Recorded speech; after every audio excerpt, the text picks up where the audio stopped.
Body ముదిరిపోవటం, మగవాళ్ళలా కనిపించటం, దిట్టంగా వాళ్ళు నడిచినా కూడా మగవాళ్ళు నడిచినట్లు ఉంటుంది. మీరు గమనించండి, కొంతమంది అలాంటి లేడీస్ ఉన్నారా లేదా? వాళ్ళకి తెలియకుండానే బాడీ అలా అయిపోతుంది. ఓకే, సో ఇది చాలా ఇంపార్టెంట్. ఈస్ట్రోజన్, ప్రొజెస్ట్రాన్ కంట్రోల్ గా ఉండాలి. అవి మనం కంట్రోల్ చేసే కాదు, మనం ఫాలో అయ్యే అలవాట్లను బట్టి, మనం తింటున్న ఆహారాన్ని బట్టి మన బాడీ విడుదల చేస్తుంది. అంటే లోపలికి ఏం పంపిస్తున్నామో దాన్ని బట్టి మన బాడీ ఈ హార్మోన్స్ రిలీజ్ చేస్తుంది. మీరు ఎక్కువ ఫ్రైడ్ ఐటమ్స్, జంక్ ఫుడ్స్, నిలవ ఉన్నవి, ప్రాసెస్డ్ ఫుడ్స్, ఫ్రిడ్జ్ లో పెట్టిన ఆహారాలు, కుళ్ళిపోయినాయి, పాచిపోయినాయి, ఇలాంటివన్నీ తింటూ ఉన్నారనుకోండి, బాడీ ఏమైపోద్ది? వీక్ అయిపోద్ది, హార్మోన్స్ ఇంబ్యాలెన్స్ అయిపోద్ది. సో అప్పుడు ఏంటంటే ఎక్కువ రిలీజ్ చేస్తుంది, ఎక్కువ తక్కువ రిలీజ్ అయిపోతూ ఉంటుంది. ఓకేనా? సో అందుకనే మనం ఈస్ట్రోజన్ అండ్ ప్రొజెస్ట్రాన్ ని కంట్రోల్ చేసుకోవాలి. లేకపోతే ఏమవుతుంది అంటే, ఈ గర్భసంచి మజిల్ ఏదైతే ఉంది, గర్భసంచి అనేది ఏంటి? అదొక మజిల్ అన్నమాట.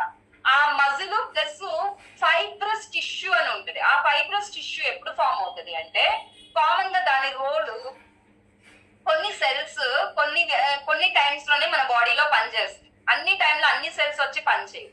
కామన్ గా మనకు ఒక సర్జరీ జరిగింది అనుకోండి, మనకు ఒక స్కార్ ఫామ్ అయిద్దా, మనకు ఒక మచ్చబడిద్దా? సర్జరీ జరిగితే అక్కడ వరకు మనకు ఒక గట్టిగా ఒక కాయలాగా కాసినట్టు స్కార్ వస్తుంది. ఆ స్కార్ నే ఫైబ్రస్ టిష్యూ వల్ల ఫామ్ అవుతుంది. అంటే అతుకు ఫామ్ అవ్వాలి అంటే ఫైబ్రస్ రావు. అలాంటి ఒక ఫైబ్రస్ టిష్యూ ఈ గర్భసంచి దగ్గర వెళ్ళి ఫామ్ అవుతే దాన్నే ఫైబ్రాయిడ్స్ అంటారు. అంటే ఒక కాయలాగా కాయటం అన్నమాట. అది సైజుని బట్టి మన సివియారిటీ ఉంది. కొన్ని ఏంటి అంటే కంది గింజలు అంతా ఉండొచ్చు, ఆవగింజ అంత ఉండొచ్చు, కంది గింజ అంత ఉండొచ్చు, లేదా ఒక్కొక్కరికి నిమ్మకాయ అంత ఉండొచ్చు, కొంతమంది గుమ్మడికాయ అంత కూడా ఉండొచ్చు. అంత ఎలా మోస్తారు మేడం అంటే తెలియదు వాళ్ళకి. అంత ఫామ్ అవుతుంది అనేది కూడా తెలియకుండా అంతంత సైజు ఫైబ్రాయిడ్స్ ఫామ్ అయ్యే వాళ్ళు కూడా ఉంది. ఒక్కొక్కసారి గర్భసంచి కంటే పెద్ద సైజు ఫామ్ అయ్యే కాయలు కూడా ఉంది, అంటే ఫైబ్రాయిడ్స్ పెద్ద పెద్ద సైజు. ఇలా ఫామ్ అయినప్పుడు ఏమవుతుంది అంటే, ఇలాంటి ఫైబ్రాయిడ్స్ కనుక గర్భసంచి చుట్టూ ఉంటే గనక వాళ్ళకి బ్లీడింగ్ ప్రాబ్లమ్స్ అవుతుంది. అంటే రెగ్యులర్ పీరియడ్స్ ఉండదు, పీరియడ్స్ అనేవి సరిగ్గా రావు, నెలకి కరెక్ట్ గా రావు. ఒకవేళ వచ్చినా విపరీతమైన బ్లీడింగ్ అవుతుంది. ఎంత విపరీతం అంటే రోజు మొత్తంలో వాళ్ళు కొంతమందికి ఆ ఫైబ్రాయిడ్స్ వల్ల ఒక ప్యాకెట్ ఆఫ్ ప్యాడ్స్ కూడా అయిపోతాయి.